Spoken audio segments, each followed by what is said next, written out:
संविधान के आज 75 वर्ष हो रहे हैं, लेकिन हमारे यहाँ तो 25 वर्ष का भी महत्व होता है, 50 वर्ष का भी महत्व होता है, 60 साल का भी महत्व होता है। जरा हम इतिहास की तरफ नजर करें कि संविधान यात्रा के इन महत्वपूर्ण पड़ाव का क्या हुआ था। जब देश संविधान के 25 वर्ष पूरे कर रहा था, उसी समय हमारे देश में संविधान को नोच लिया गया, इमरजेंसी आपातकाल लाया गया।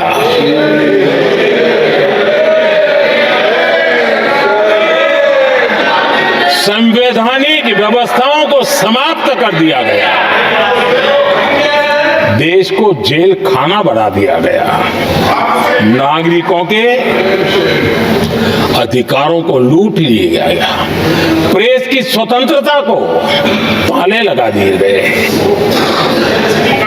और कांग्रेस के माथे पर जो पाप है ना, वो कभी भी धुलने वाला नहीं है, कभी भी धुलने वाला। यह सब हिंदुत्व है। दुनिया में जब जब लोकतंत्र की चर्चा होगी, कांग्रेस के माथे का ये पाप कभी धुलने वाला नहीं है, क्योंकि लोकतंत्र का गला घोंट दिया गया था। भारत के संविधान निर्माताओं की तपस्या को मिट्टी में मिलाने की कोशिश की गई थी। आदरणीय सभापति जी, जब 50 साल हुए तब क्या भुला दिया गया था? जी नहीं। अटल बिहारी वाजपेयी जी की सरकार थी और 26 नवंबर को 2000 देश भर में संविधान का 50वां वर्ष मनाया गया था। अटल बिहारी वाजपेयी जी ने प्रधानमंत्री के नाते राष्ट्र को एक विशेष संदेश दिया था।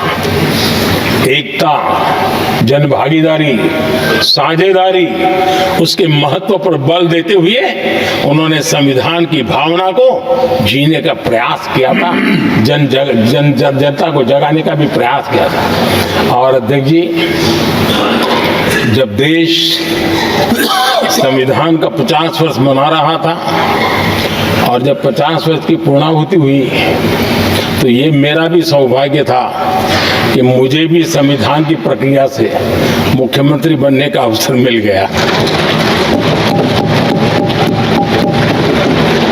और मैं जब मुख्यमंत्री था, उसी कार्यकाल में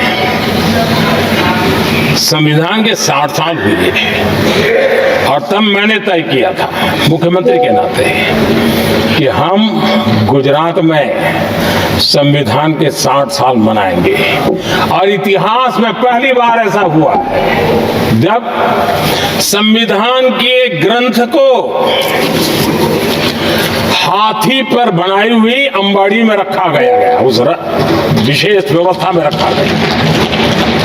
हाथी पर संविधान की यात्रा निकल, संविधान गौरव यात्रा निकाली गई और राज्य का मुख्यमंत्री उस संविधान के नीचे हाथी के बगल में पैदल चल रहा था और देश को संविधान का महत्व समझाने का सांकेतिक प्रयास कर रहा था। ये सौभाग्य भी मुझे प्राप्त हुआ था, क्योंकि हमारे लिए संविधान का महत्व क्या है।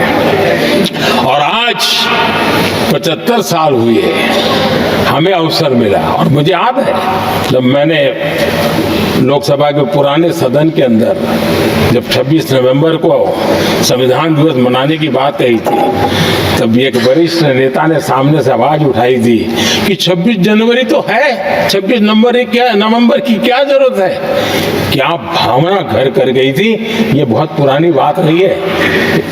इसी सदन में मेरे सामने हुआ था।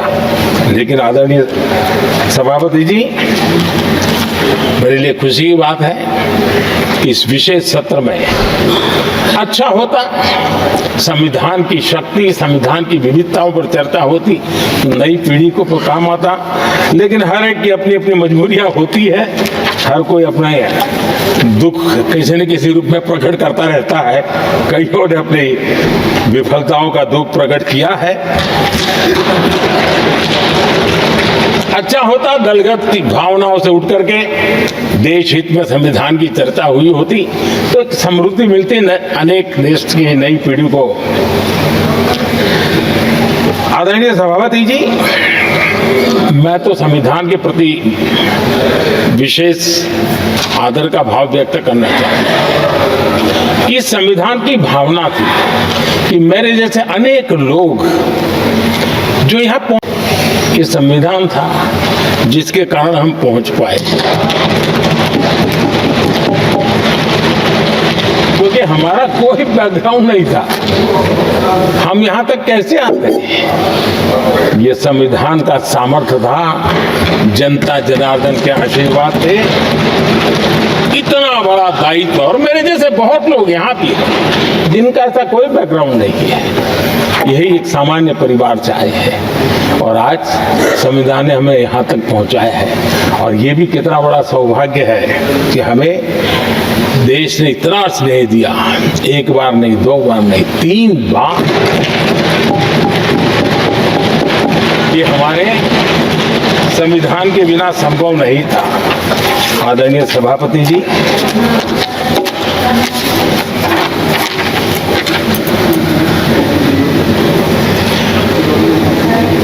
उतार चढ़ाव तो आए, कठिनाइयां भी आई, रुकावटें भी आई, लेकिन मैं फिर एक बार देश की जनता को नमन करता हूं कि देश की जनता पूरी ताकत के साथ संविधान के साथ खड़ी रही।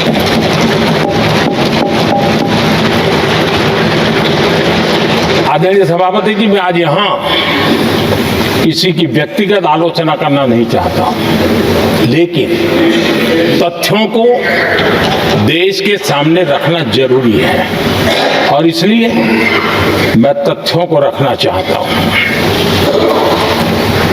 कांग्रेस के एक परिवार ने संविधान को चोट पहुंचाने में कोई कोर कसर नहीं छोड़ी है।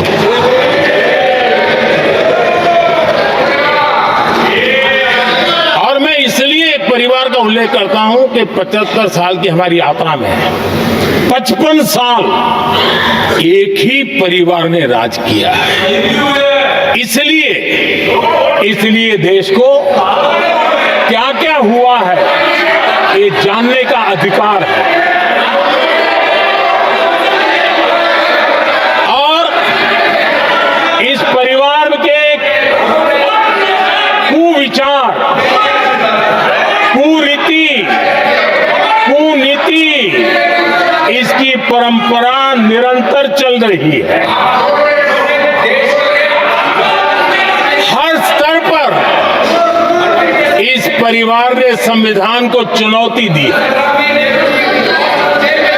आदरणीय सभापति जी, 1947 टू 1952 इस देश में इलेक्टेड गवर्नमेंट नहीं थी, एक अस्थाई व्यवस्था थी, एक सिलेक्टेड सरकार थी और चुनाव नहीं हुए थे। और जब तक चुनाव न हो तब तक एक इंटरिम व्यवस्था के रूप में कोई खाका खड़ा करना चाहिए, किया गया था। 1952 के पहले राज्यसभा का भी गठन नहीं हुआ था, राज्यों में भी कोई चुनाव नहीं थे, जनता का कोई आदेश नहीं था। उसके बावजूद भी, और अभी तो संविधान निर्माताओं ने इतना मंथन करके संविधान बनाया था।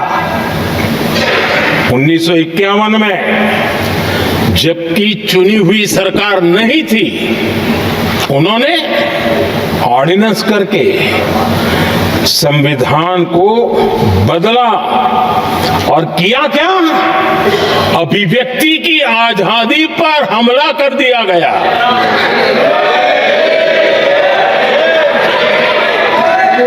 और ये संविधान निर्माताओं का भी अपमान था, क्योंकि ऐसी बातें कोई संविधान सभा में नहीं आई होगी, ऐसा नहीं है, लेकिन वहां उनकी चली नहीं।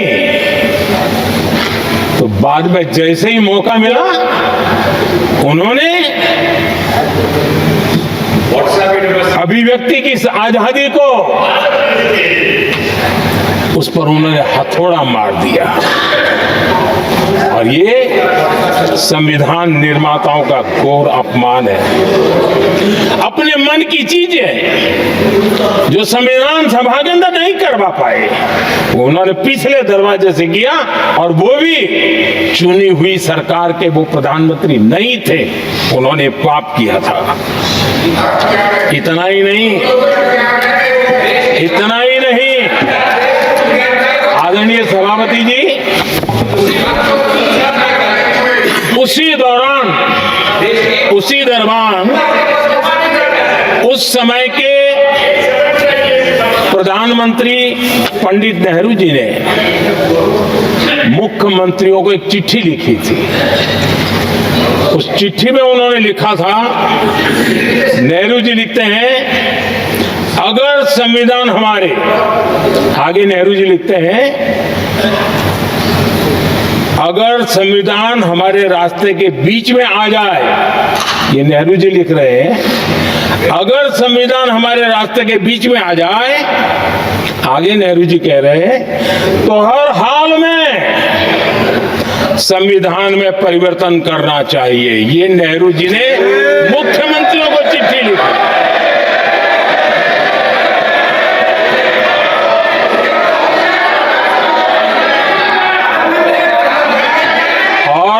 आदरणीय सभापति जी,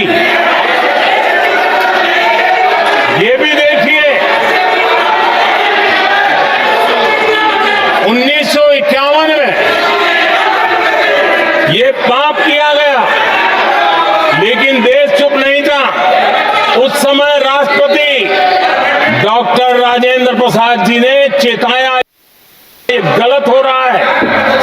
उस समय स्पीकर पद पर बैठे हुए हमारे स्पीकर महोदय ने भी पंडित जी को कहा, गलत कर रहे हो।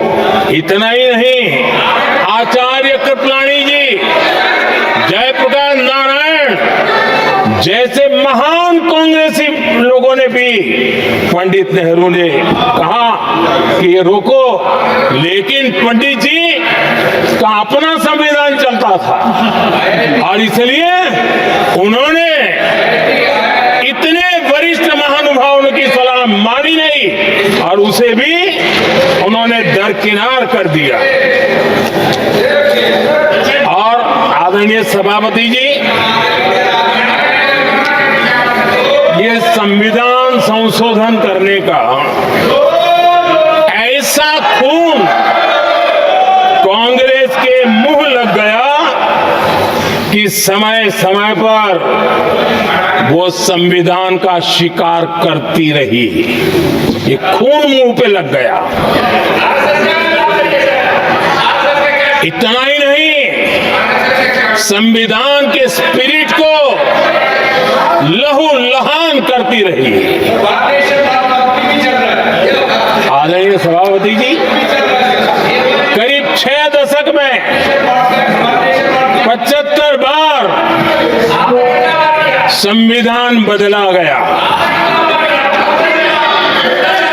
आदरणीय सभापति जी, जो बीज देश के पहले प्रधानमंत्री जी ने बोया था, उस बीज को खाद पानी देने का काम एक और प्रधानमंत्री ने किया। उनका नाम था श्रीमती इंदिरा गांधी।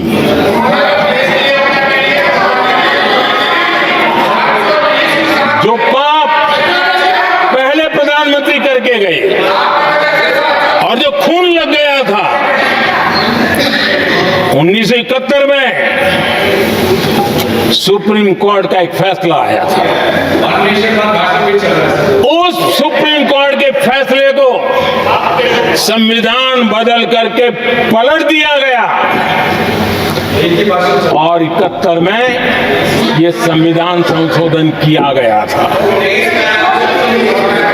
और क्या था, उन्होंने हमारे देश की अदालत के पंख काट दिए थे। और यहां पर तो किया था कि संसद संविधान के किसी भी आर्टिकल में जो मर्जी पड़े वो कर सकती है और अदालत उसकी तरफ देख भी नहीं सकती है। अदालत के सारे अधिकारों को छीन लिया गया था। ये पाप 1971 में उस समय की प्रधानमंत्री श्रीमती इंदिरा गांधी ने किया था।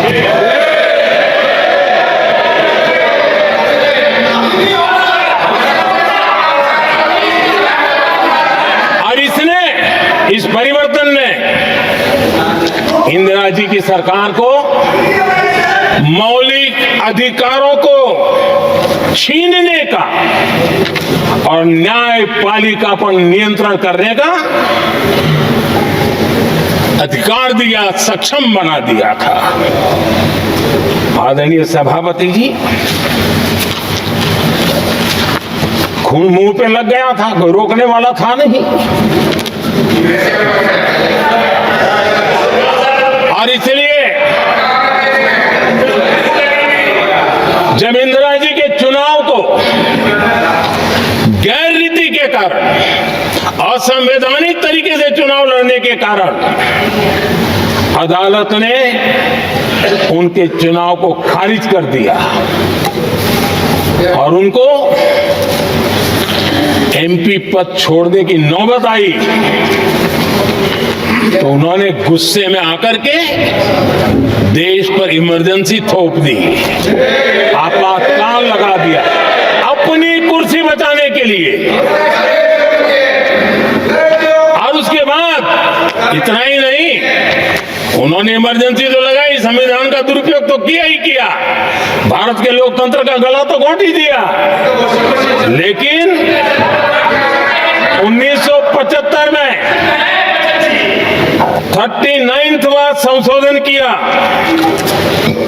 और उसमें उन्होंने क्या किया, राष्ट्रपति, उपराष्ट्रपति, प्रधानमंत्री, अध्यक्ष, इनके चुनाव के खिलाफ कोई कोर्ट में जा ही नहीं सकता है, ऐसा उन्होंने, और वो भी रिट्रोस्पेक्टिव किया,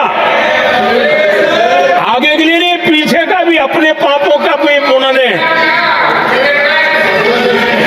और आदरणीय सभापति जी, मैं संविधान की बात कर रहा हूं, मैं संविधान के आगे पीछे कुछ नहीं बोल रहा हूं।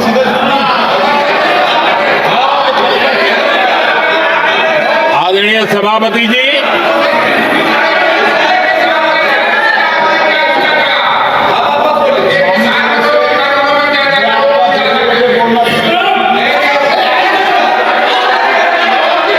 आदरणीय सभापति जी, इमरजेंसी में लोगों के अधिकार छीन लिए गए, देश के हजारों लोगों को जेलों में ठूंस दिया गया, न्यायपालिका का गला घोंट दिया गया, स्वतंत्रता पर ताले लगा दिए गए। इतना ही नहीं, कमिटेड जुडिशरी, इस विचार को उन्होंने पूरी ताकत दी। और इतना ही नहीं, जिस जस्टिस एच.आर. खन्ना ने उनके चुनाव में उनको खिलाफ जो जजमेंट दिया था, वो इतना गुस्सा भरा था कि जब जस्टिस एच.आर. खन्ना, जो सीनियरिटी के आधार पर सुप्रीम कोर्ट के चीफ जस्टिस बनने थे, जिन्होंने संविधान के सम्मान करते हुए उस पीरियड से इंदिरा जी को सजा दी थी, उन्होंने मुख्य न्यायाधीश नहीं बनने दिया। ये संविधान और लोकतांत्रिक प्रक्रिया नहीं।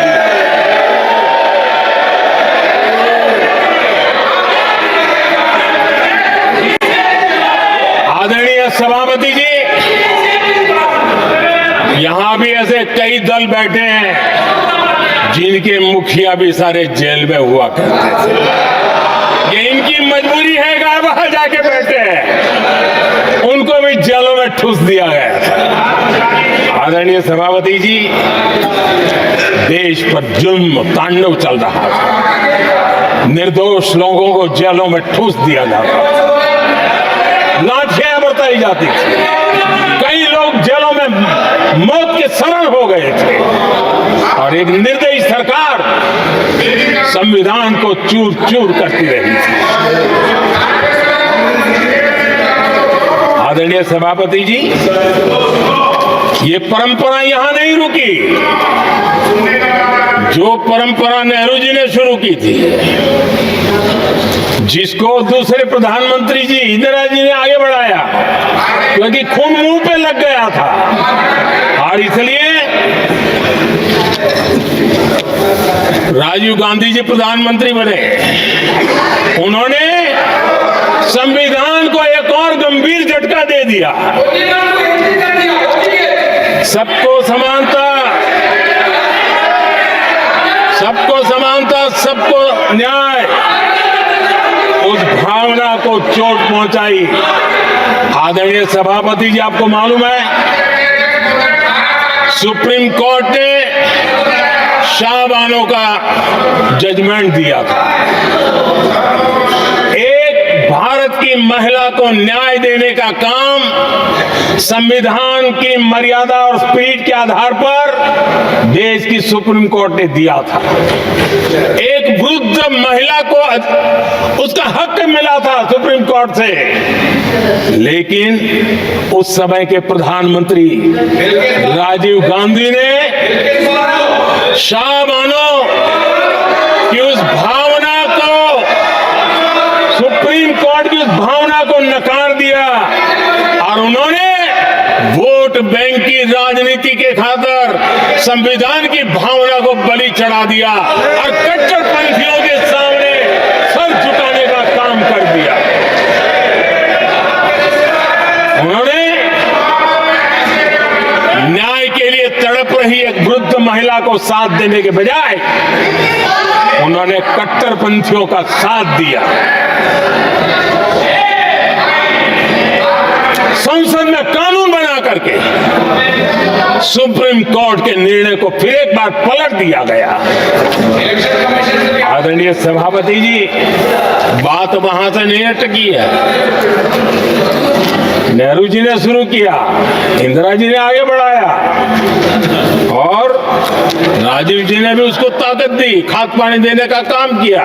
क्यों? संविधान के साथ खिलवाड़ करने का लहू उनके मुंह लग गया। आदरणीय सभापति जी, अगली पीढ़ी भी इसी खिलवाड़ में जुड़ी पड़ी है। एक किताब को मैं कोट कर रहा हूं, उस किताब में जो लिखा गया है और उसमें प्रधानमंत्री उस समय के मेरे पहले जो प्रधानमंत्री थे उनको कोट किया है। उन्होंने कहा है, मुझे यह स्वीकार करना होगा कि पार्टी अध्यक्ष सत्ता का केंद्र है। ये मनमोहन सिंह जी ने कहा है, जो एक किताब में लिखा गया है। मुझे यह स्वीकार करना होगा कि पार्टी अध्यक्ष सत्ता का केंद्र है। सरकार पार्टी के प्रति जवाबदेह है। इतिहास में पहली बार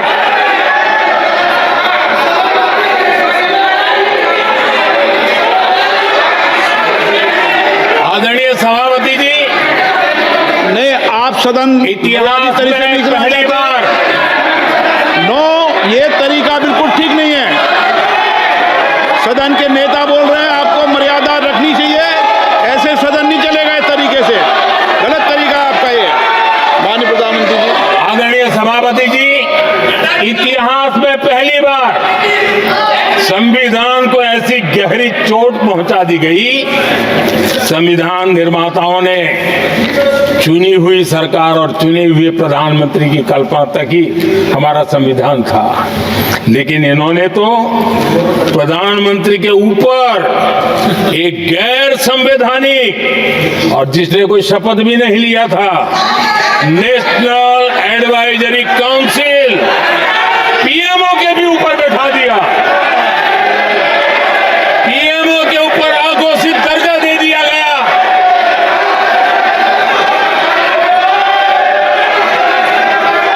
आदरणीय सभापति जी, इतना ही नहीं, और एक पीढ़ी आगे चले, और उस पीढ़ी ने क्या किया? भारत के संविधान के तहत देश की जनता जनार्दन सरकार चुनती है और वो सरकार का मुखिया कैबिनेट बनाता है। ये संविधान के तहत है। इस कैबिनेट ने जो निर्णय किया, संविधान का अपमान करने वाले अहंकार से भरे लोगों ने पत्रकारों के सामने कैबिनेट के निर्णय को फाड़ दिया। संविधान को हर मौके पर संविधान के साथ खिलवाड़ करना, संविधान को न मानना, ये जिनकी आदत हो गई थी। और दुर्भाग्य देखिए, एक अहंकारी व्यक्ति कैबिनेट के निर्णय को फाड़ दे और कैबिनेट अपना फैसला बदल दे। ये कौन सी व्यवस्था है? आदरणीय सभापति जी, मैं जो कुछ भी कह रहा हूं वो संविधान के साथ क्या हुआ उसी की बात कर रहा हूं। उस समय करने वाले पात्रों को लेकर किसी को परेशानी होती होगी, लेकिन बात संविधान की है। मेरे मन के और मेरे विचारों को मैं अभिव्यक्त नहीं कर रहा हूं।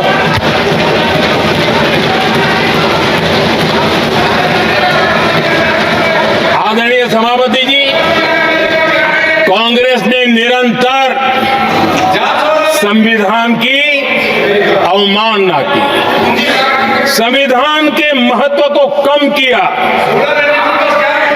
कांग्रेस इसके अनेक उदाहरणों से भरा पड़ा हुआ है।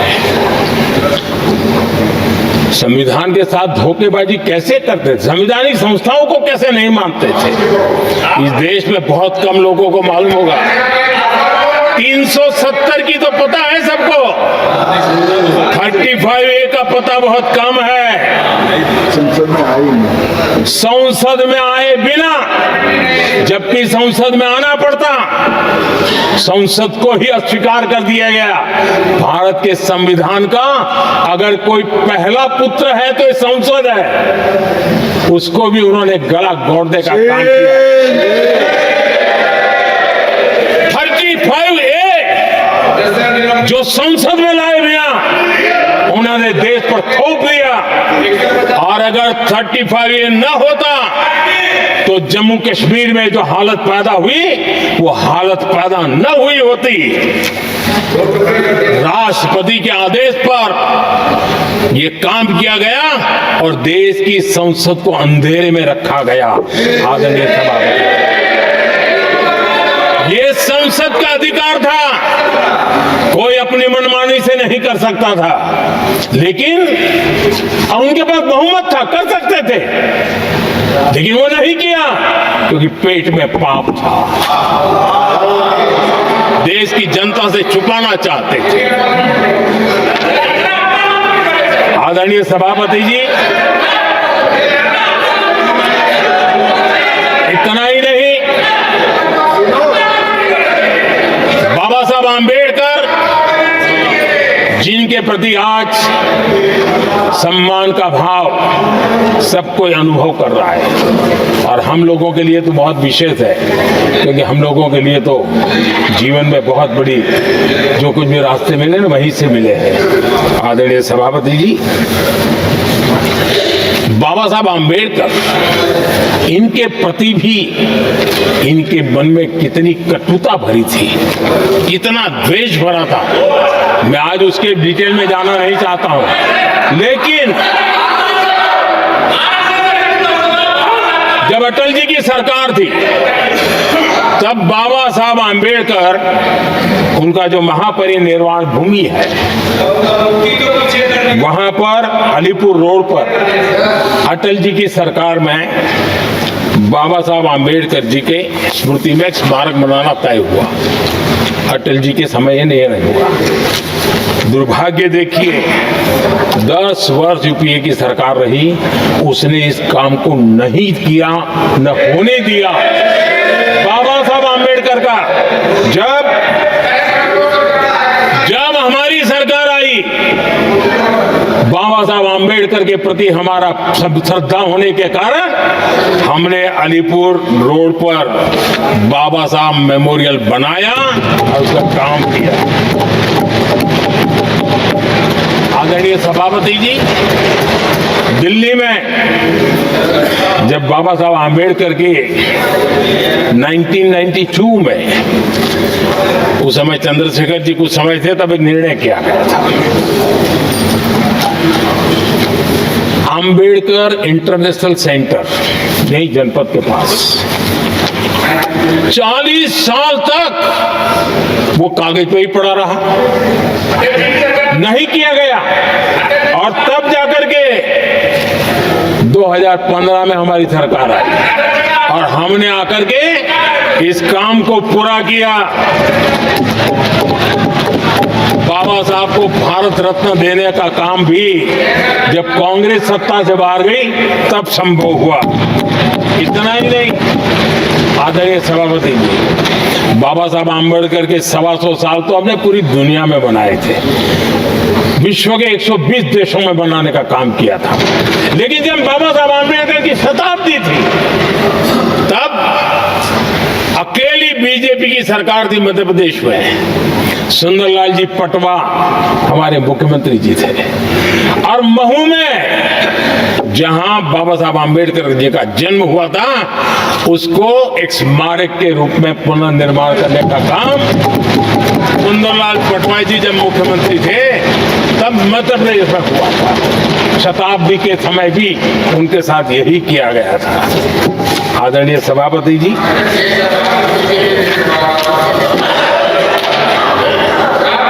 हमारे देश में